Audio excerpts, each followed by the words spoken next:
जय भगवान, जय गुरुदेव। श्री सद्गुरु परमात्मने नमः।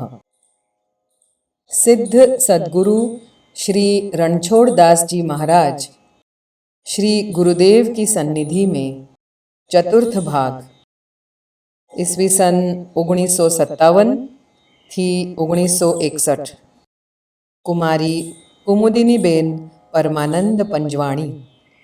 कर्म, कर्मफल और पुनर्जन्म। मृत्यु। प्रसन्न मन से विदा लेना चाहिए। मृत्यु वस्तुतः मंगलकारी है। हमने उसे अमंगल समझ लिया है। हम उससे भयभीत रहते हैं, उसको अनिच्छनीय और अपशुकन समझ बैठे हैं। जो अवश्य भावी है, उससे भयभीत नहीं होकर उसके लिए अपने को तैयार करना ही मनुष्य का कर्तव्य है। मृत्यु और जीवन दोनों सदैव साथ ही रहते हैं। जिस प्रकार दिन और रात्रि, दिन न हो तो रात्रि भी न होती, रात्रि न होगी तो दिन भी नहीं होगा। जीवन है तो मृत्यु है और मृत्यु है तो जीवन है। मृत्यु भी जीवन का एक भाग है, कारण कि मृत्यु के पहले और पश्चात भी जीवन का प्रवाह चालू ही रहता है। कुरुक्षेत्र के युद्ध भूमि पर भगवान ने विषादग्रस्त अर्जुन को कहा है, जातस्य ही ध्रुवो मृत्युर्ध्रुवन् जन्म मृतस्य च। मृत्यु अपरिहार्य व अनिवार्य है, इसलिए भी उसको शोक संताप करना मूर्खता है। जन्म और मृत्यु यह सहज प्राप्त दशाएं हैं। जिस तरह की मानव शरीर में सहज तौर पर बाल, किशोर, युवा, जरा अवस्थाएं एक के पश्चात एक आती हैं और देहांतर प्राप्त होती है, उसी तरह मृत्यु के पश्चात आत्मा एक शरीर को छोड़कर दूसरा शरीर धारण कर लेता है। यह भी देहांतर प्राप्ति ही है। हम पुराने वस्त्र का त्याग करके नए वस्त्र धारण करते हैं, उसी तरह जीर्ण शीर्ण शरीर का त्याग करके आत्मा दूसरा नया शरीर धारण करता है। जन्म में जीवन है और मृत्यु में भी। नचिकेता और यमदेव का संवाद कठोपनिषद में आया है। मृत्यु में भी जीवन अस्खलित रहा हुआ है, कोई नहीं जानता, परंतु मृत्यु एक न एक दिन है ही, यह निश्चित है। जीवात्मा किसी भी प्राणी पदार्थ साथ नहीं ले जा सकता है, यह खुली बात है और सब जानते हैं। यह ध्रुव है कि जीवात्मा देह छोड़कर जाता है, उस वक्त अपने लिए अपने किए हुए पाप पुण्य के अतिरिक्त इस नाशवंत जगत में अपने साथ कुछ भी ले नहीं जाता है। इस मृत्यु लोक में समस्त प्राणी पदार्थ मृत्युशील हैं, इसलिए जो चीजें साथ में अवश्यमेव जाती ही हैं, उन्हीं के लिए सावधान रहकर मनुष्य जीवन यापन करना ही बुद्धिमानी है। जैसा कर्म वैसा संस्कार, जैसा संस्कार वैसा नूतन संसार, यह ध्रुव है। इसलिए यह पक्का निश्चय करो कि जो सावधान है वही कुछ प्राप्त करके जाता है और अधिक उत्क्रांति की, अधिक विकास की यात्रा पथ पर अग्रसर होता है। जो मोह, ममत्व, स्वार्थ, राग, द्वेष व प्रमाद, आलस्य के वश होकर जीवन पूरा करके जाता है, उसका विकास ठप होता है, क्योंकि उसे निम्न स्तरों में नूतन जन्म प्राप्त होता है, जहां पर उसकी आत्मचेतना और अधिक स्थूल मोहावरणों से घेरी रहती है। दिन भर की प्रवृत्ति के पश्चात रात्रि की निद्रा के लिए हम इच्छा करते हैं और तैयार हो जाते हैं। उसी प्रकार जीवन भर के सुख दुख, संताप, उद्वेग, तनाव इत्यादि से मुक्त होने के लिए अंतिम क्षणों में जीवात्मा स्वयं इच्छा करने लगता है और चाहता है कि अब नूतन देह धारण कर लूं तो अच्छा। बीमारी शरीर को जीर्ण वस्त्र जैसा बना देती है और उस व्यथा से मुक्त होने की क्षण आने पर जीवात्मा आनंद की अनुभूति करता हुआ देह त्याग करता है। इसलिए मृत्यु का स्वागत करने की तैयारी रखनी ही चाहिए। एक न एक दिन इस जगत को, रसपूर्ण संसार को, अपने आत्मीय स्वजनों, प्रिय पात्रों को तथा अपनी धन संपत्ति को किसी भी क्षण पर छोड़कर मृत्यु देव को समर्पित होने की मानसिक तैयारी मनुष्य को कर लेनी चाहिए। समझदारी इसी में है। प्रसन्नता पूर्वक मृत्यु का वर्ण करना चाहिए, सबसे विदा लेना चाहिए। प्रसन्न मन से जीवन में खूब अच्छा कर्म करके संतोष के साथ प्रसन्न मन से विदा लेना चाहिए। मुक्त जीव भगवान के दर्शन से जिसको अपना शुद्ध स्वरूप का लाभ हो गया हो, वह मुक्त जीव है। मम दर्शन फल परम अनूपा, जीव पाप निज सहज स्वरूपा। सहज स्वरूप है यानी चेतन अमल सहज सुख राशि। यह सहज स्वरूप अविद्या रूपी मेघ पटल से ढक जाने के कारण खोया सा हो गया था। मुक्तावस्था को श्रुति कहती है, भिद्यते हृदय ग्रंथि छिद्यन्ते सर्व संशयाः, क्षीयन्ते चास्य कर्माणि तस्मिन् दृष्टे परावरे।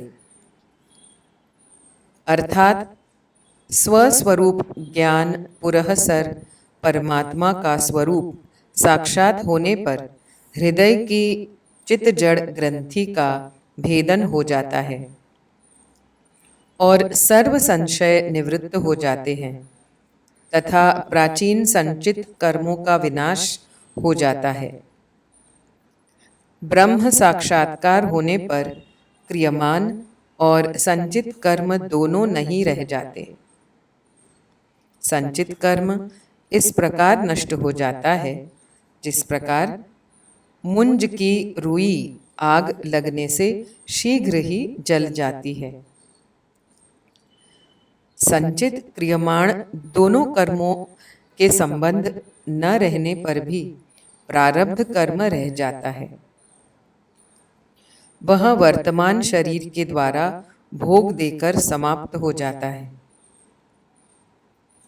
जिस प्रकार धनुष्य से छूटे हुए बाण अपने वेग को समाप्त हो जाने पर आगे नहीं जाते, उसी प्रकार स्थूल शरीर के नष्ट होने पर प्रारब्ध कर्म की समाप्ति हो जाती है। संचित क्रियामाण प्रारब्ध तीनों कर्म जिस जीव के नहीं रह जाते, वही मुक्त जीव कहा जाता है। वह जीव अविद्या के आवरण निवृत्त हो जाने से गुणतः विभू होकर गुणाष्टक युक्त हो जाता है। ये 8 गुण इस प्रकार कहे गए हैं। पहला, यह आत्मा निष्पाप है। दूसरा, यह आत्मा वृद्ध नहीं होता। तीसरा, यह आत्मा मरता नहीं है। चौथा, यह आत्मा शोक रहित है। पांचवा, यह आत्मा क्षुधित नहीं होता। छठा, यह आत्मा पिपासा रहित है। सातवां, यह आत्मा सत्यकाम तथा आठवां, यह आत्मा सत्य संकल्प है। इन गुणों से संयुक्त होने पर मुक्त चेतन परमात्मा के सदृश हो जाते हैं। निरंजनः परमं साम्यपूपैति। तैत्तरीयोपनिषद में कहा है, मुक्तात्मा परमात्मा के साथ होकर कामनाओं का भोक्ता होता है। नारद पंचरात्र के परम संहिता में ब्रह्मा जी ने श्रीमन नारायण से प्रश्न किया है कि मुक्त जीवों से आपका भेद कितने अंशों में किस रूप में रहता है। श्रीमन नारायण ने उत्तर दिया है कि जब जीव मुक्त होकर हमको प्राप्त हो जाता है, उस अवस्था में हमसे उसका कोई भेद नहीं रह जाता। जिस प्रकार मैं विहार करता सर्व भोगों का भोक्ता होकर बुद्ध नहीं होता हूँ, उसी प्रकार मुक्त जीव भी अहमता ममता शून्य होने से सर्व भोगों को भोगता हुआ बुद्ध नहीं होता। जिस समय मेरा भक्त तीव्र तप करके सायुज्य मुक्ति का लाभ प्राप्त करता है, उस समय मेरे कैंकर्य भाव को युक्त होकर क्षुधा, पिपासा, भय, शोक, मोह आदि उपद्रवों से रहित हो जाता है। प्रश्न, वह चेतन किस रूप में रहता है? श्री गुरुदेव उत्तर देते हैं, मुक्त चेतनों को प्रियतम सखा रामरूप ब्रह्म के मिलने के लिए विरह की ज्वाला इतनी अधिकतर हो जाती है कि स्थूल शरीर की तो कथा ही क्या, सूक्ष्म और कारण शरीर तक को जला देती है। प्रकृति संबंध के लिए अविद्या का अंतिम कोश कारण शरीर जल जाने पर जीव चेतन निर्विकार होकर सब कारणों का महाकारण राम रूप ब्रह्म के साथ एक रूपता पाकर चेतन अमल अनुपम सुखमय स्वरूप से रहता है। एक रूपता होने से निज सखा के भुज से भुज मिलाकर आनंदमय देश, जिसको प्रमोदवन कहा है, उस देश में अखंड विहार करता है। अखंड शब्द का अर्थ है कि पुनरावृत्ति करके फिर संसारी नहीं होना। जीव ब्रह्म के सदृश गुण ऐश्वर्य वाला तो हो जाता है, परंतु जगत कर्तृत्व सामर्थ्य उसमें नहीं होने के कारण सृष्टि को नहीं रच सकता। क्योंकि जीव संपूर्ण जगत का उत्पादन कारण नहीं होने से सर्व शरीरी सर्वांतर्यामी भी नहीं हो सकता है। मुक्तावस्था में भी ब्रह्म से पृथक रहता है। मुक्तात्मा में दो भेद है, जीवन मुक्त, विदेह मुक्त। जीवन मुक्त संचित क्रियमाण से संबंध नहीं रहता। स्वस्वरूप परस्वरूप निश्चय होने से ज्ञानाग्नि द्वारा संचित नष्ट हो जाते हैं। अहंकार शून्यता करके क्रियमाण का स्पर्श नहीं होता। स्थूल शरीर के आरंभ करने वाले प्रारब्ध कर्म तभी तक रहते हैं कि जब तक निःशेष भोग समाप्त नहीं होते। ऐसा भोग समाप्त होने के पश्चात शरीरांभक कर्म के अभाव से उनको पुनः शरीर नहीं होता। स्थूल शरीर के नाश होने पर भगवत प्राप्ति के विलंब को नहीं सहन कर सकते। इसलिए विरह ज्वाला इतनी बढ़ जाती है कि सूक्ष्म शरीर और कारण शरीर दोनों को जला देती है। जो प्रारब्ध कर्म समाप्ति के पीछे शरीर धारण करके जगत में शिक्षा प्रदान करता हुआ विचरता है, वही जीवन मुक्त कहा जाता है। उसमें भी प्रारब्ध कर्म भोग समाप्ति के पश्चात अपनी इच्छा से चाहे शरीर को रखे अथवा शरीर को त्याग कर विदेह मुक्तों की श्रेणी को लाभ प्राप्त करे, यह इनकी इच्छा पर है। इस विषय को भुषुंडी जी की आख्यायिका के द्वारा मानसकार ने व्यक्त किया है। काकभूषुंडी जी जिस आश्रम में रहते हैं, वहाँ पर 1 योजन पर्यंत अविद्या अपना प्रभाव नहीं डाल सकती। अविद्या से मुक्त होकर प्रारब्ध कर्म का भोग समाप्त होने के पीछे भी अपने शरीर को अपनी इच्छा से 27 कल्प पर्यंत रखा है और प्राकृतिक दोषों से बाधित नहीं हुए हैं। मुक्त चेतन संचित और क्रियामाण न रहने पर प्रारब्ध कर्म की भोग समाप्ति पर्यंत तो शरीर को कर्म की परतंत्रता से धारण करते हैं। शरीर छूटने के पश्चात परमात्मा की इच्छा के अनुरूप यथा रुचि शरीर होते हैं। वह शरीर प्राकृतिक विकारों का नहीं होता।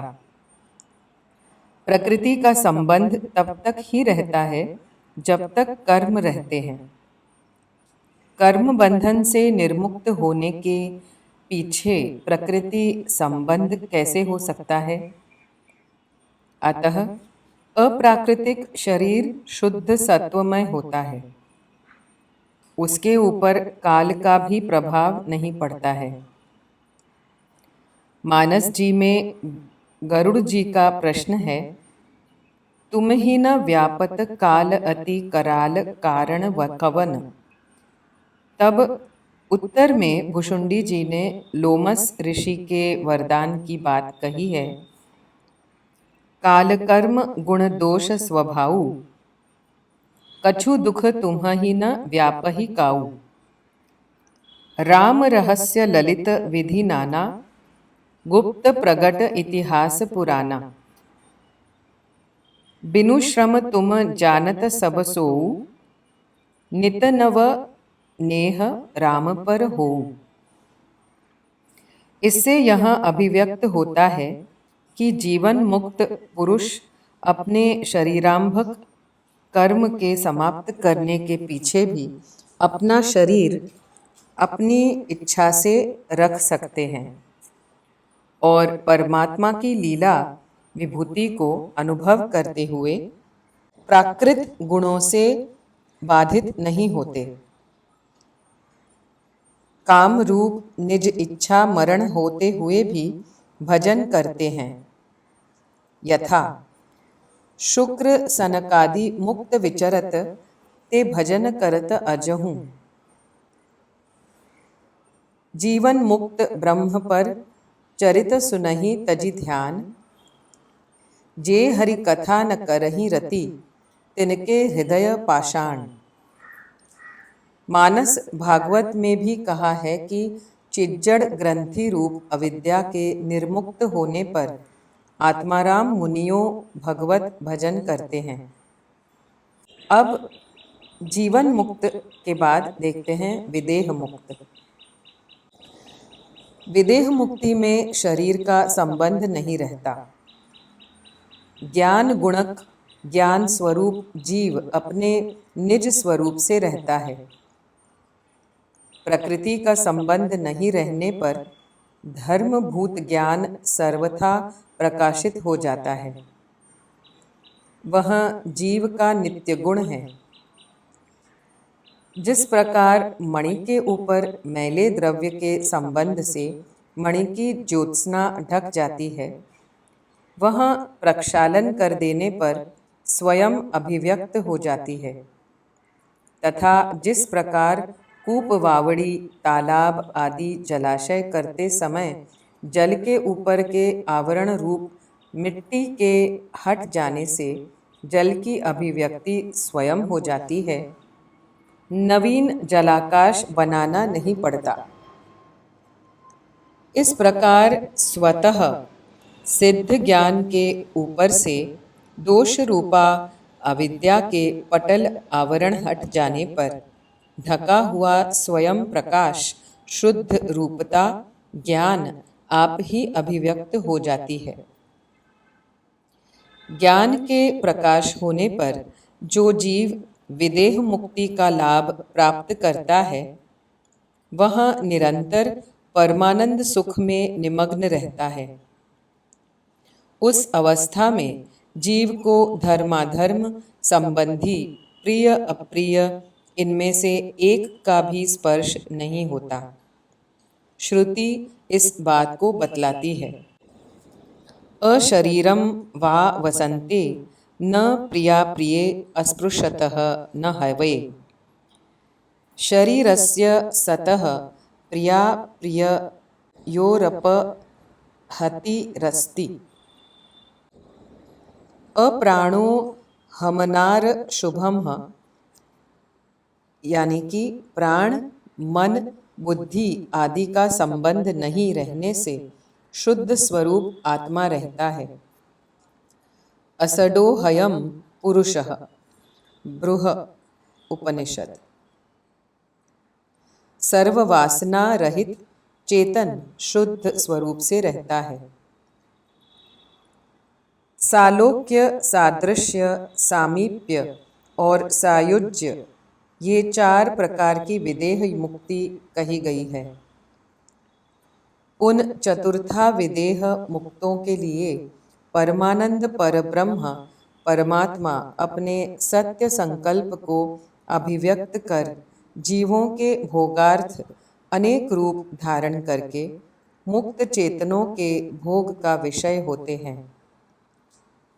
राम पूर्वताप्युपनिषद में लिखा है, चिन्मय अद्वितीय कला रहित अशरीरी इस प्रकार के स्वरूप होते हुए भी ब्रह्म अपनी वात्सल्य गुण की पूर्ति के लिए अनेक रूप, नाम, रूप, धाम आदि होकर मुक्त जीवों के सत्य संकल्प की पूर्ति करते हैं। पर वासुदेव, आदिनारायण, महाविष्णु, श्री राम, श्री कृष्ण एवं आदि नाम तथा द्विभुज, चतुर्भुज, अष्टभुज, सहस्रभुज आदि रूप मुक्त जीवों के यथा इष्ट लीला, यथा इष्ट स्थान, ये सर्व प्रकार एक ही स्वरूप ब्रह्म में कल्पित हैं। कल्पित शब्द का अर्थ अद्वैतवाद के सदृश मिथ्या नहीं समझना, किंतु कल्पना के अर्थ रचना है। फलतः एक ही स्वरूप में सब रचित है। वे उपासकों के सत्य संकल्प के आधार पर सब नित्य तथा दिव्य हैं। वे प्रकृति के परे अजड़ तत्व ज्ञानमय पदार्थ माने जाते हैं। वहाँ पर नाम, रूप, लीला, धाम ये चारों नित्य हैं तथा पंचोपनिषद में शरीर होता है। कर्म तो ईश्वर का स्वरूप है। कोई कोई महात्मा कहते हैं कि हमें कर्म करने की कोई आवश्यकता नहीं है। इस पर गुरुदेव कहते हैं, यह कलिकाल का प्रभाव बताता है। आज हम कलयुग में हैं, यह तो जानते हो ना। अच्छा, उन महात्माओं को कर्म की आवश्यकता न होवे, लेकिन जिन लोगों के कर्म अनिवार्य हैं, उनको ऐसा कहते रहे हैं कि हमको कर्म करना आवश्यक नहीं है। तो सोचो, तो परिणाम क्या आएगा? सामने वालों की कोटि का विचार न करके हम साधु लोग ऐसा कहेंगे तो मोहवशात वे लोग भी कर्तव्य कर्म व शुभ कर्म क्या त्याग कर देंगे। अब महात्माओं को समझने की बात कहूं और आपकी विवेक बुद्धि भी जागृत होगी। गीता जी कहती हैं, यज्ञदान तपः कर्म न त्याज्यम कार्यमेव तत् यज्ञो दानम तपश्चैव पावनानि मनीषिणाम। अर्थात यज्ञ, दान, तप ये शुभ कर्म विद्वानों के लिए भी त्याज्य नहीं है, अपितु विद्वानों को भी पावन करने वाले हैं। विद्वान कौन है? गीता जी कहती हैं, यस्य सर्वे समारंभाः काम संकल्प वर्जिताः ज्ञानाग्नि दग्ध कर्माणं तमाहु पंडितम बुधः। ज्ञान रूपी अग्नि से कर्मों की फलासक्ति नष्ट हुई है। ऐसे ज्ञानी जन पंडित विद्वान हैं। प्रश्न है, जिनके अंतःकरण शुद्ध होवे उन्हें कर्म करने की आवश्यकता है? पूज्य श्री कहते हैं, जी हाँ, बराबर आवश्यकता है। उसके लिए भी अपनी अंतःकरण शुद्धि कायम स्थायी बनाए रखने को निष्काम कर्माचरण करना ही चाहिए। शुद्ध अंतःकरण निष्काम ही होते हैं। जब तक शुद्धि बनी रहेगी तब तक निष्काम निस्पृह रहेंगे। इसीलिए शुद्धि को संभालने के लिए कर्मों को करना अनिवार्य है। कर्मों का त्याग अपने सामने से होकर कभी नहीं करना चाहिए। पूर्ण ब्रह्मज्ञ का त्याग कर्म कर देते हैं। ऐसा पूर्ण ब्रह्मज्ञ का स्थूल शरीर 20-21 दिन से ज्यादा टिकता ही नहीं है। महान से महान ज्ञानी ब्रह्मनिष्ठ महात्माओं के लिए भी, क्योंकि त्याग का आदेश कोई शास्त्र में नहीं है, उपनिषद की एक कथा है, याद आई है। विरोचन और इंद्र ब्रह्म ज्ञान के लिए ब्रह्मा जी के पास समितपाणी जाते हैं, अर्थात हाथों में समिधा, यज्ञाग्नि के लिए पवित्र काष्ठ आदि लेकर जाते हैं। क्यों लेकर जाते हैं? शास्त्र में कहा है कि 8-10 स्थल पर खाली हाथ नहीं जाना। देवस्थान में यथाशक्ति पत्रम पुष्पम फलम तोयम कुछ भी लेकर जाएं। कन्या के वहां कभी खाली हाथ न जावे। बहन के यहाँ कभी भी खाली हाथ न जावे। विद्या गुरु आचार्य के यहाँ भी खाली हाथ न जावे। तीर्थ स्थान में भी खाली हाथ नहीं जाना। मंत्रोपदेश का गुरुदेव उनके समक्ष तो ले जाने में कोई बात शेष नहीं रहती है, सब कुछ लाया जाता है। वैद्य को भी देना पड़ता है। नृप राजा शासनकर्ता को भी देना चाहिए। अब विचार करिए, उपयोग में न आती हो ऐसी वस्तु आप मेरे समक्ष लाओगे? नहीं ना। इंद्र और विरोचन ब्रह्म विद्या की विद्या प्राप्ति के लिए के हेतु से ब्रह्मा जी के पास गए थे। ब्रह्म विद्या के लिए ब्रह्मनिष्ठ के पास ही जाना पड़ेगा। ब्रह्मा जी ब्रह्मनिष्ठ है, फिर भी वे कर्माचरण करते ही होंगे। तभी तो इंद्र व विरोचन समिधा लेकर गए थे। तो स्पष्ट होता है कि ब्रह्म ज्ञानी के लिए भी कर्मों का त्याग धर्म्य नहीं है। मैं कह सकता हूँ कि 98,000 श्रुतियों में से 94,000 श्रुतियों कर्म प्रतिपादन करती है, 4,000 ज्ञान प्रतिपादन करती है। उपासना कर्म में ही निहित है। इसीलिए उपासना को अलग नहीं कहा गया है। उपासना त्रिविध, ज्ञानोपासना, कर्मोपासना, भक्ति प्रेमोपासना। ज्ञान या कर्म उपासना के बिना कदापि नहीं हो सकते हैं। अगला प्रश्न है, कामना रहित कर्म करना यह किस प्रकार शक्य हो सकता है? पूज्य श्री इस पर कहते हैं, यह बड़े महत्व का प्रश्न है भाई। मैं भी मानता हूँ कि कामना रहित कर्म हो ही नहीं सकते हैं। मुझे मेरे इस निश्चय में किंचित मात्र भी शंका नहीं है। परंतु दूसरे महानुभावों का कहा हुआ झूठ है, ऐसा कहने का मुझे कोई अधिकार नहीं है। उपासना कर्म करोगे, ज्ञान कर्म करोगे, तब भी भीतर में यह कामना तो होगी कि भगवान अंतःकरण को निर्मल करें, हमारी बुद्धि को सद्बुद्धि करें। आत्म कल्याण कर्म में भी कल्याण की कामना है ही।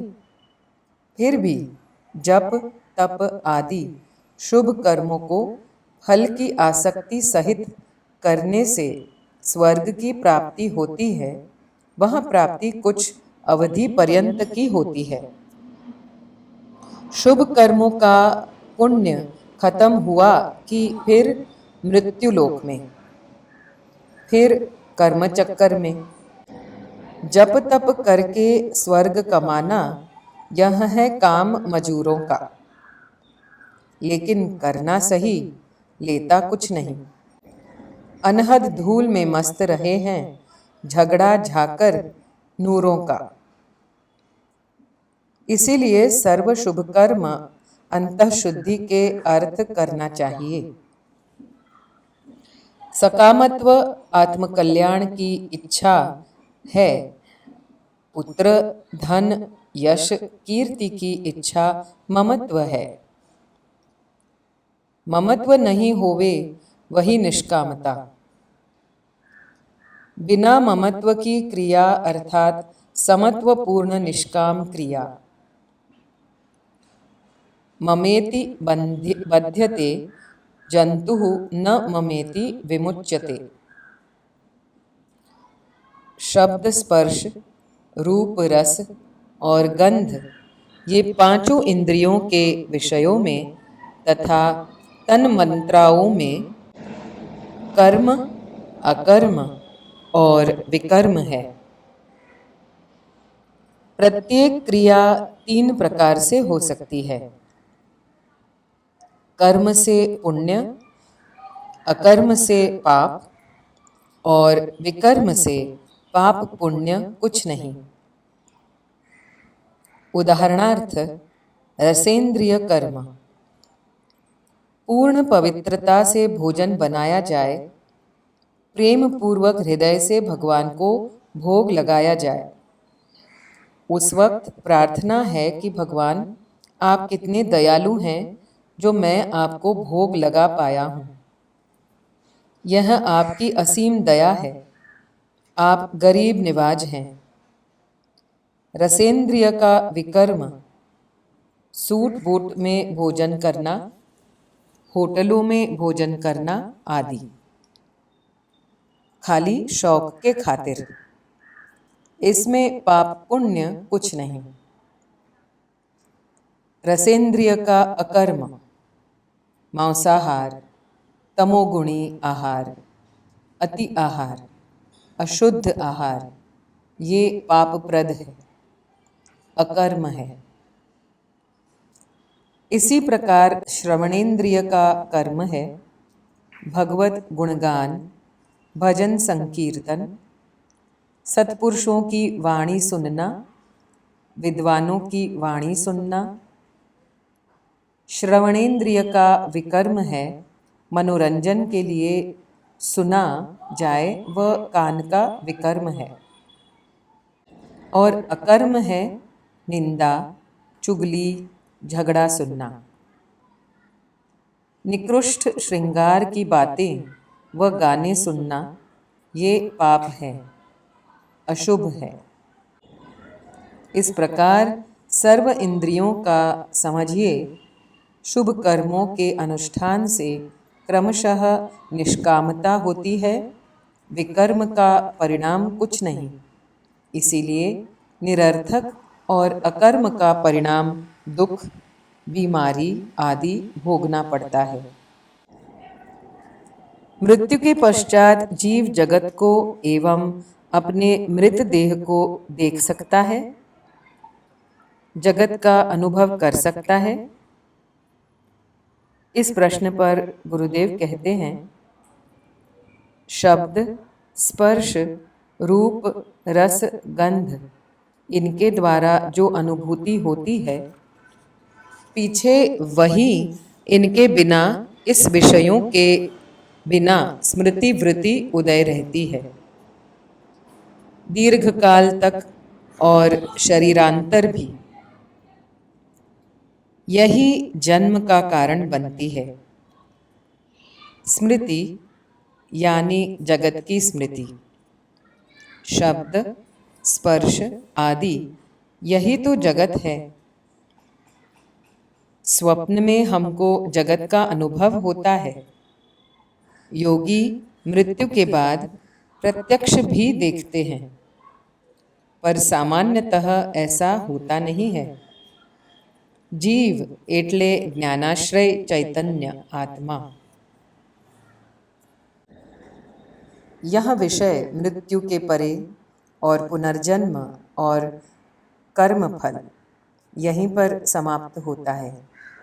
धन्यवाद। जय भगवान। श्री रामचंद्राय नमः। श्री पतित पावन चरण कमलेभ्यो नमः।